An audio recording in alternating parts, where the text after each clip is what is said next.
Sir coming to ఈ civil సర్వీసెస్కి సంబంధించి sir పూజా Ketkar issue మీకు తెలిసే ఉంటుంది. సివిల్ సర్వీసెస్ యొక్క అవకతవకల పైన మీ రియాక్షన్ ఏంటి? దానిపైన వస్తున్న కాంట్రవర్సీస్కి మీ సమాధానం. మొట్టమొదట నాకు వివరాలు తెలియవు, కానీ పత్రికల్లో వచ్చిన వివరాల ప్రకారం ఒకటి, అక్రమంగా సర్టిఫికేట్లు సంపాదించారు రిజర్వేషన్ లబ్ధిని అర్హత లేకుండా పొందడం కోసం అని చెప్పని. రెండు, ప్రభుత్వంలోకి వచ్చాక పనిచేస్తున్న తీరు, వ్యవహరిస్తున్న తీరు చాలా అభ్యంతరకరమైనది.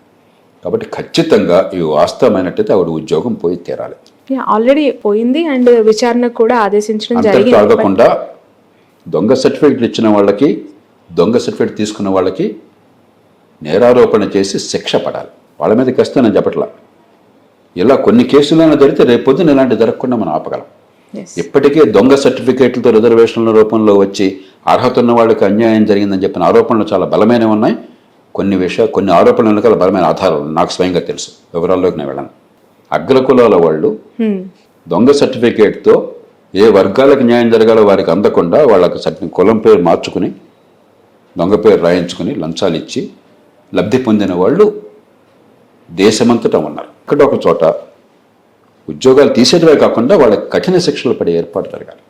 ఆ సర్టిఫికెట్లు ఇచ్చిన వాళ్ళకి, ఆ సర్టిఫికెట్ తీసుకున్న వాళ్ళకి కూడా. అప్పుడు సమాజానికి ఒక సిగ్నల్ అందుతుంది. లేకపోతే ఏదో ఇన్ని వేల మందిలో ఏదో ఒక్క అమ్మాయి ఎవరో దొరికింది అని చెప్పనేది లాభం లేదు. ఇది విస్తృతంగా దేశవ్యాప్తంగా జరుగుతుందని చెప్పి చాలామంది అభిప్రాయపడుతున్నారు. నాకు అందిన సమాచారం ప్రకారం చాలా ఎక్కువగానే జరుగుతుంది. సార్ మీరు ఇలా మాట్లాడుతున్నారు అంటే ఖచ్చితంగా అది ఉంటుంది. బట్ యూపీఎస్సీ లాంటి ప్రాసెస్ యూపీఎస్సీని మీరు తప్పట్టకూడదు. 14 లక్షల మంది అప్లికేషన్లు పెడుతున్నారు. ఓకే, యూపీఎస్సీ చూసేది అర్హత గల అధికారి, బాధ్యత గల అధికారి చట్టబద్ధంగా సర్టిఫికేట్ ఇచ్చారు లేదా అని. అంతేగాని 14 లక్షల మందికి యూపీఎస్సీ పోయి ఎంక్వైరీ చేస్తుందా? వాళ్ళకి ఏం యంత్రాంగం ఉంది? పరీక్షలు పెట్టడం వాళ్ళ బాధ్యత, ఎంపిక చేయడం వాళ్ళ బాధ్యత. అంతేగాని మీ పుట్టుపూర్వతలు చూస్తే వాళ్ళకి ఎక్కడ ఉంది? ప్రభుత్వం మొత్తం పని యూపీఎస్సీ ఒకటే చేస్తుందా? వాళ్ళని తప్పట్టడం అన్యాయం. యూపీఎస్సీ నా దృష్టిలో ఒక చాలా సంక్లిష్టమైన దేశంలో, ప్రభుత్వోద్యోగాలంటే అపారమైన మోజున్న దేశంలో, ఒక ఐఏఎస్ ఐపీఎస్ పదవి కోసం అని చెప్పని జాతీయ స్థాయిలో మంత్రులు, అత్యున్నత స్థాయిలో ఉన్నటువంటి వాళ్ళు, గవర్నర్లు, వీళ్ళు ముఖ్యమంత్రులు, వీళ్ళు కూడా గట్టిగా పైరవీలు చేసే దేశంలో అవకాశం ఉంటే ఇక అంచాలకి అంతం లేదు. దానిలో ఎన్ని కోట్లనే ఇస్తారు. ఆఫ్టర్ ఆల్ మామూలు ఉద్యోగాలకు లక్షల కోట్లు ఇస్తున్నారు. ఐఏఎస్ ఐపీఎస్ కిందకి ఎవరు? అలాగే సిఫార్సు పనిచేసినట్టయితే ముఖ్యమంత్రులను, యూనియన్ కేబినెట్ మంత్రుల స్థాయిలో బ్రహ్మాండంగా సిఫారసులు ఉంటాయి. అలాంటి పనిచేసే దేశంలో ఇప్పటిదాకా యూపీఎస్సీ నా దృష్టిలో చాలా కష్టమైన పని చాలా సమర్థంగా నిర్వహిస్తోంది, నిజాయితీగా నిర్వహిస్తోంది. సకాలంలో పరీక్షలు జరుగుతున్న యూపీఎస్సీలో ఇంతవరకు ఎక్కడ అవినీతి ఉన్నట్టుగా బలమైనటువంటి ఆరోపణలు, సాక్ష్యాధారాలతో ఎక్కడా లేవు. చాలా సంక్లిష్టమైన దానిలో కూడా ఎంపిక ప్రక్రియ సమర్థంగా జరుగుతుందని విశ్వాసం ఉంది. ఏ ఎంపిక కూడా కొన్ని లక్షల మంది పోటీ పడుతున్నప్పుడు ఆ పదవిలో పడుతుంది గిరాకీ ఉన్నప్పుడు పర్ఫెక్ట్గా ఎప్పుడూ ప్రపంచంలో ఎక్కడ ఉండదు. కానీ ఎక్కడ కూడా కావాలని పొరపాటు చేయడం కానీ, అవినీతికి పాల్పడడం కానీ, సిఫార్సులు ఉండడం కానీ జరగటం లేదు. కాబట్టి మొట్టమొదటి గుర్తించాల్సింది యూపీఎస్సీ అద్భుతమైన పని చేస్తున్నది ఒక సంక్లిష్టమైన దేశంలో. రాష్ట్రాల పబ్లిక్ సర్వీసులు చాలా సందర్భాల్లో విఫలం అవుతున్నాయి. రాష్ట్ర పబ్లిక్ సర్వీస్ కమిషన్లు ఎవరన్నా మంచి చైర్మన్, మంచి మెంబర్ సెక్రటరీ వస్తే, గట్టిగా ప్రభుత్వం కనుక మద్దతు ఇస్తే అక్కడ ఆ 2 ఏళ్ళు బాగా జరుగుతుంది. మన తెలుగు రాష్ట్రాలను ఉదాహరణ ఉన్నాయి. ఒక మంచి చైర్మన్, మంచి మెంబర్ సెక్రటరీ ఉన్నప్పుడేమో బాగా జరిగింది. ఇంకొకటి రాగానే అన్యాయం అంతా తలుపులు తెరిచేసి అవినీతి, ఆశ్రిత పక్షపాతం, దుర్మార్గం జరుగుతుంది. అసమర్థతగా లెక్కే లేదు. ఒక సందర్భంలో నేను చూశాను, రాష్ట్ర పబ్లిక్ సర్వీస్ కమిషన్ పరీక్షలో కీ ఇస్తారు వాళ్ళు. ఈ మల్టిపుల్ చాయిస్ ప్రశ్నలకి కీ ఇస్తారు, ఏబిసిడి అని చెప్పి చాయిస్ ఉంటుంది కదా. ఆ కీలో నాకు గుర్తున్నంత వరకు 53 తప్పులు సర్వీస్ కమిషన్ ఇచ్చినటువంటి కీలో జరుగుతున్నాయి. ఒక్క తప్పు ఉంటేనే ఫలితాలు తారుమారు అవుతాయి పోటీ పరీక్షలో. 53 తప్పులు అంటే అది పరీక్ష? అది పబ్లిక్ సర్వీస్ కమిషనా? నేను స్వయంగా చూశాను. నేను స్వయంగా అప్పుడు చైర్మన్తో మాట్లాడాను. కాబట్టి చాలా రాష్ట్రాల్లో అవినీతి ఆరోపణలు తీవ్రమైనవి ఉన్నాయి. పబ్లిక్ సర్వీస్ కమిషన్ చైర్మన్లు జైల్లో పెట్టిన సందర్భాలు ఉన్నాయి. వాళ్ళ మీద కేసులు ఉన్నాయి. అసమర్థత అసలు లెక్కలేదు, సమయపాలన లేదు. ఎప్పటి పోస్టులో ఎప్పుడో నోటిఫై చేస్తారు 5 ఏళ్ల తర్వాత. యూపీఎస్సీ ప్రతి సంవత్సరం టెన్షన్గా, క్రమం తప్పకుండా ఈ ఏడాది ఈ పోస్టులు ఎన్ని, ఆ సంవత్సరంలో సెలక్షన్ అయిపోతుంది. కాబట్టి ప్రతిదానికి మనం అధికారంలో పదవుల్లో ఎవరున్నా కూడా తిట్టిపోవడం అనేది పరిష్కారం కాదు. యూపీఎస్సీ చాలా కష్టమైన పని చాలా సమర్థంగా చేస్తుంది. కాబట్టి ఇప్పుడు చూడాల్సింది ఏంటంటే విధిగా ఒకసారి ఇంటర్వ్యూకి వచ్చిన తర్వాత ఇంటర్వ్యూ ఇప్పుడు 14 లక్షల మంది వెళ్తే మెయిన్ ఎగ్జామినేషన్ నాకు గుర్తున్న వరకు 14-15 వేల మంది వెళ్తారు. ఇంటర్వ్యూకి వెళ్ళేవాళ్ళు 3,000 మంది సుమారుగా. 14 లక్షలు మెయిన్ ఎగ్జామినేషన్కి ప్రిలిమినరీ అయిపోయిన తర్వాత 14 లక్షలు అందరూ పోసే కూర్చోపోట్ల పరీక్షకి ఒక 6-7 లక్షల మంది కూర్చుంటున్నారు. 6-7 లక్షల మందిలో 14-15 వేల మంది మెయిన్ ఎగ్జామినేషన్కి వెళ్తున్నారు. ప్రిలిమినరీలో వాళ్ళు క్వాలిఫై అయ్యి అక్కడి నుంచి ఒక 3,000 మంది ఫైనల్గా ఇంటర్వ్యూకి వెళ్తున్నారు. ఈ ఇంటర్వ్యూ స్థాయిలో 3,000 మంది కూలంకషంగా క్యాస్ట్ సర్టిఫికేట్లు కానీ వాళ్ళ గత చరిత్ర కానీ మిగతా అంశాలు కానీ కూలంకషంగా పరిశీలించే బాధ్యత రాష్ట్ర ప్రభుత్వాలు రాష్ట్ర పోలీసులు తీసుకోవాలి. ఆ బాధ్యత పూర్తిగా వాళ్ళది. అది యూనియన్ ప్రభుత్వందే కాదు, ఎందుకంటే చట్టం అంతా రాష్ట్రం చేతుల్లో ఉంది. యూపీఎస్సీకి అసలు కానీ కదా, యూపీఎస్సీ పరీక్షలు పెట్టడం కోసం ఉంది, యూపీఎస్సీ పోలీస్ పనిచేయడం కోసం లేదు. యూపీఎస్సీకి పోలీస్ యంత్రాంగం లేదు, యూపీఎస్సీకి నిఘా విభాగం లేదు, యూపీఎస్సీకి సిబ్బంది లేదు అక్కడ తప్ప. మనం ఎక్కడ ఎవరి బాధ్యత ఎవరో మర్చిపోయినాం మనం. కాబట్టి యూపీఎస్సీ నిందించడం చాలా పొరపాటు అవుతుంది. అలాగని అంత పర్ఫెక్ట్గా ఉందా లేదు, కానీ ఆ పర్ఫెక్ట్గా లేనివి ఇంకా సమర్థవంతంగా. ఉదాహరణకి ఒక 10 ఏళ్ల క్రితం 2011-12 ప్రాంతాల్లో 10-11 ప్రాంతాలు అనుకుంటాను, మన్మోహన్ సింగ్ గారు ప్రధానమంత్రిగా ఉండగా ఆనాటి యూపీఎస్సీ అప్పుడు chairman doctor DP Agarwal IIT professor. 3 రోజుల క్రితం నేను ఆయన పూణేలో ఒక సమావేశంలో కలిసి పంచుకున్నాం. 180 మంది ఈ యూపీఎస్సీ సెలెక్ట్ అయిన వాళ్ళందరినీ కూడా వాళ్ళతో కూర్చొని మేమంతా ముచ్చరించాం పూణేలో. అప్పుడు కూడా దాని గురించి మాట్లాడుకున్నాం. లాజిక్ అనేది ఒకటి పెట్టారు పరీక్ష, పోటీ పరీక్షలో, యాప్టిట్యూడ్ టెస్ట్ అన్న పేరుతో. అంటే ఏమిటి, ఉన్నతాధికారులు విచక్షణతో సమర్థంగా నిర్ణయాలు తీసుకోగలగాలి. అందుకు కదా అధికారులు పెట్టింది మనం. గుమస్తా పనిచేయడం కోసం అధికారం ఎందుకు, ఇంత పోటీ ఎందుకు, ఇంత పదవి ఎందుకు? ఉన్న సందర్భాన్ని బట్టి హేతుబద్ధమైన నిర్ణయాలు, ప్రజాహితాన్ని పెంచే నిర్ణయాలు తీసుకోవాలి. ఆ శక్తి ఉందో లేదో చూడడం అవసరం కదా అధికారులకి. ఆ పరీక్ష పెట్టారు. వెంటనే పార్లమెంట్లో కొందరు సభ్యులు అభ్యర్థాలు అయితే మా కుర్రోళ్ళు సెలెక్ట్ కారు కాబట్టి పరీక్ష తీసేయాలని చెప్పి గొడవ పెట్టారు. ఏనాడు కూడా భారత పార్లమెంట్లో మన విద్య అధ్వాన్నంగా ఉంది, దీని అలా బాగు చేయాలని చర్చ జరగల.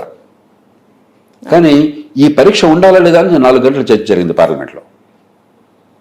ఐఏఎస్ పరీక్షకి ఈ లాజిక్ అనేది ఉండాలా లేదా అనేది చర్చ జరిగింది. సో ప్రధానమంత్రి గారు మళ్ళీ బతిమలాడి వాళ్ళతో తీసేస్తే బాగుండదు, లాజిక్ లేకుండా అధికారులు ఎట్లా పనిచేస్తారు, లాజిక్ ఉండాలి, పరీక్ష ఉండాలా, కానీ అది క్వాలిఫైయింగ్గానే పెడదాము, మెరిట్ కౌంట్ కాదని చెప్పి ఒక చాలా మనం సిగ్గుపడే నిర్ణయం జరిగింది అక్కడ. అంతకంటే పొరపాటు ఉందా? ఖచ్చితంగా దాన్ని కంపల్సరీ చేయాలి. ఎగ్జామినేషన్లో కేవలం క్వాలిఫైయింగ్ కాకుండా మెరిట్ కౌంట్ కావాలి. ఎందుకంటే అన్నిటికంటే ముఖ్యమైనది లాజికల్ ఫ్యాకల్టీ, నిర్ణయం చేసేటువంటి శక్తి, వివేచనా శక్తి. వివేచన శక్తిని పరిశీలించే పరీక్షను పట్టించుకోకపోతే ఎట్లాగా? ఆ పరీక్ష సరిగ్గా పెట్టాలి. ఈ మధ్యన చూస్తే ఆ పరీక్షను కేవలం మ్యాథమెటిక్స్ పెడుతున్నారంటే ఎక్కువగా, తప్పది. లాజిక్ పెట్టాలి, వివేచనా శక్తిని పరీక్షించే ఏర్పాటు చేయాలి. అది తప్పే. అది యూపీఎస్సీ తప్పు కావచ్చు, పరీక్షల పత్రం తయారు చేసే తీరు, ప్రభుత్వం తప్పు కావచ్చు దాన్ని మెరిట్లోకి రాకుండా చేయటం. అట్లాగే ఎథిక్స్ అని ఒకటి పెట్టారు, అవసరం. ఎందుకంటే నీతివంతమైన పాలన ఇవ్వాలంటే మీకు ధర్మం అధర్మం పట్ల విచక్షణ కావాలి మీకు. కానీ మొక్కుబడిగా పరీక్ష పెడుతున్నారని నేను విన్నాను. నిజంగా ఒక సినారియోస్ అన్నీ కూడా ఇచ్చి వినియట్స్ అంటారు, దాని ప్రకారం ఆ సందర్భంలో చాలా సందర్భాల్లో చాలా సంక్లిష్టత ఉంటుంది. ఏది ధర్మం ఏది అధర్మం అని తేలిక కాదు. ప్రజాహితాన్ని కాపాడడం కోసం అని చెప్పని ధర్మాధర్మ విచక్షణ అంత తేలికైన విషయం కాదు. కాబట్టి ఆ సంక్లిష్టమైన సమయంలో నిర్ణయాలు తీసుకోగలుగుతున్నారా లేదా, ఆ ధర్మాధర్మ విచక్షణ వాళ్ళకు ఉందా లేదా, అది మొక్కుబడిగా చేస్తే పరీక్ష ఉపయోగమే ఉంది. కాబట్టి కొన్ని పొరపాట్లు ఉన్నాయి. ఈ పొరపాట్లు నిర్వహణలో పొరపాటు సరి చేసుకోవాల్సింది. అంతేగాని అవినీతి ఆరోపణలు కానీ లేకపోతే సమయపాలన లేకుండా ఇష్టం వచ్చినట్టు చేయడం కానీ సిఫారసులు అమ్ముతారని కానీ ఇంతవరకు ఎక్కడా కూడా యూపీఎస్సీ గట్టి ఆరోపణలు రాలా. కాబట్టి దానికి మనం వాళ్ళని అభినందించాలి. చాలా గొప్ప కార్యం చేస్తున్నారు, కష్టమైన కార్యం దేశంలో.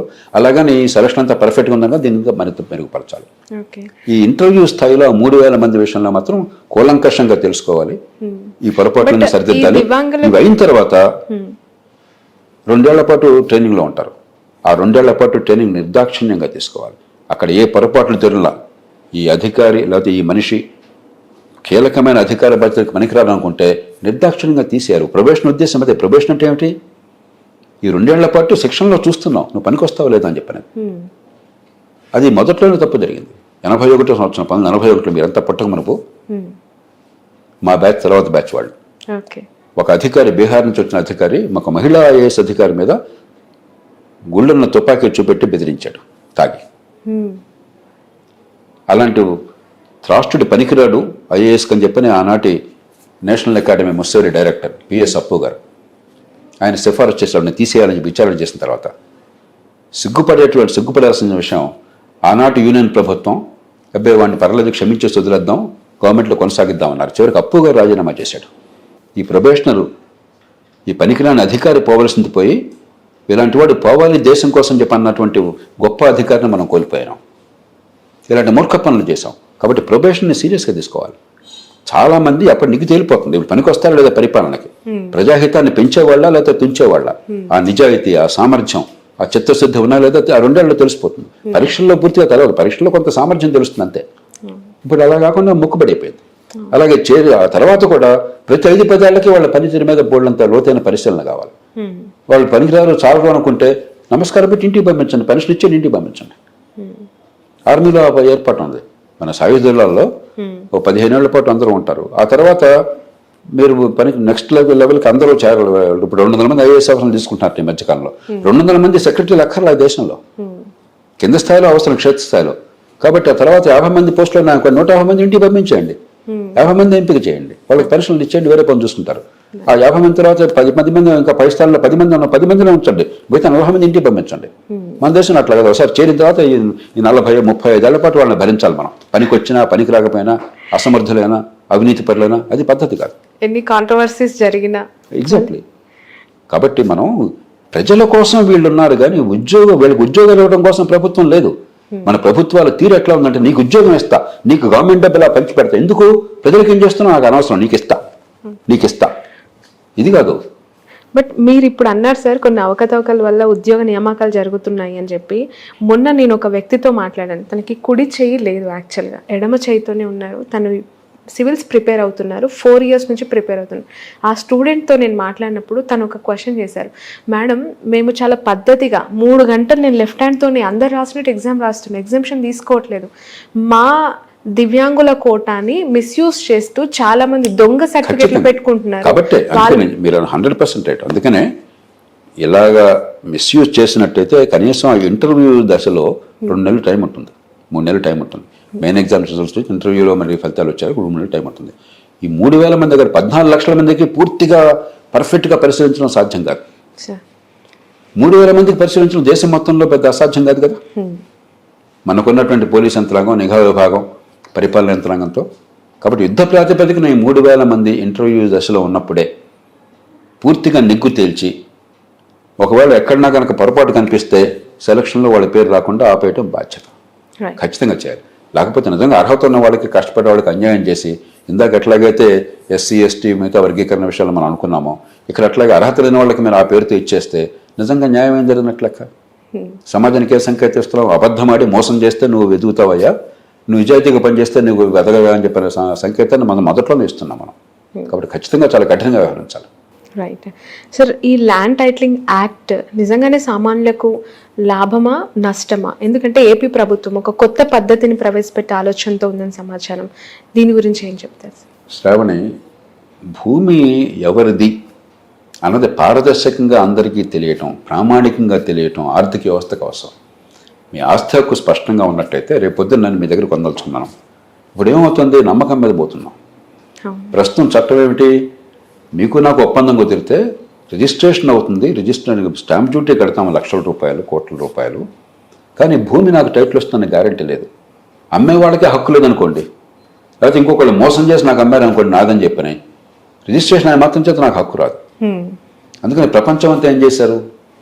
ఈ ఆర్థిక వ్యవస్థ బాగా నడిచే దేశాల్లో ఆస్తి హక్కుల విషయంలో చాలా పారదర్శకంగా, ప్రామాణికంగా ఎవరిది ఆస్తి అని చాలా స్పష్టంగా, ఒకసారి అది బటన్ నొక్కితే ఇది శ్రావణి గారిది, ఇది ఈ సర్వే నెంబర్లో ఈ పొలం, దాని మ్యాప్ ఇది, ఇప్పుడు కొన్నారు, దాని టైటిల్ ఉంది. అప్పుడేమవుతుంది? మీరు పరపతి కావాలి బ్యాంకులో అంటే దాన్ని తనఖా పెట్టచ్చు, ఆస్తులుగా తనఖా పెట్టేది. అది లేకపోతే మీకు దగ్గర మూల పెట్టుబడి ఉండదు, ఆర్థిక వ్యవస్థ పెరగదు. అలాగే మీరు ఒక భూమిని కొనుక్కోవాలి వ్యాపారం కోసం, ఒక పరిశ్రమ కోసం, కొనేప్పుడు అసలు భూమి వాళ్ళదా కాదో తెలియకుండానే దాని మీద మేము మల్లాగుల్లాలంతా పడి లక్షలు ఇచ్చిన తర్వాత భూమి కాదని తేలిపోతే పరిశ్రమలు నడుస్తాయి, పారిశ్రామిక ప్రగతి సాధ్యం కాదు. కాబట్టి ఇటు వ్యక్తికి, ఇటు సమాజానికి పరిశ్రమలు పెరగడానికి ఇది చాలా అవసరం.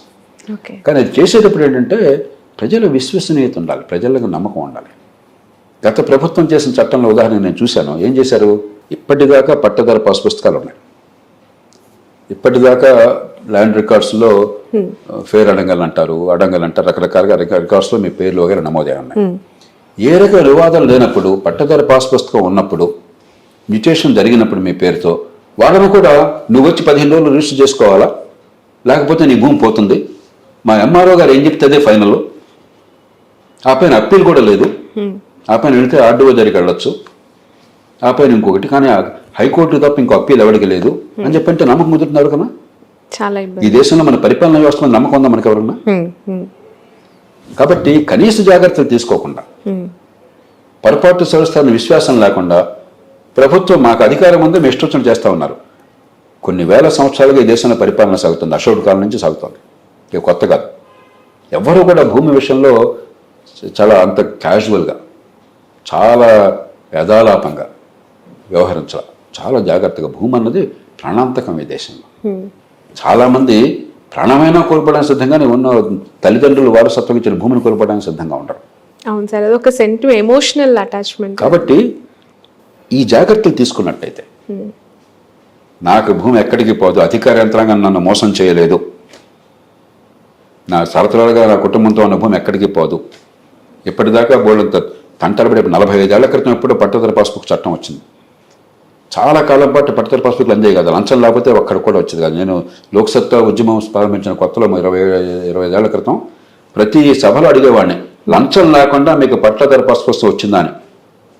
లేచిన చేతులు చాలా తక్కువ. ఇప్పుడు క్రమక్రమంగా బాగుపడింది. పూర్వంతో పోలిస్తే పట్టదారు పాస్ పుస్తకాలు వస్తున్నాయి, మ్యూటేషన్లు కొన్ని అవుతున్నాయి. అవి కూడా లెక్కలు తీసుకోకుండా మళ్ళీ లేడీకి లేచిందో పెరుగున మళ్ళీ మొదలెడతానంటే ఎట్లాగా? కాబట్టి సంకల్పం మంచిదే కావచ్చు, కానీ చట్టం చేసిన తీరు చాలా అభ్యంతరకరము. ఆ పొరపాట్లు సవరించి ఇక ఈ టైటిల్ విషయంలో సందేహానికి ఆస్కారం లేకుండా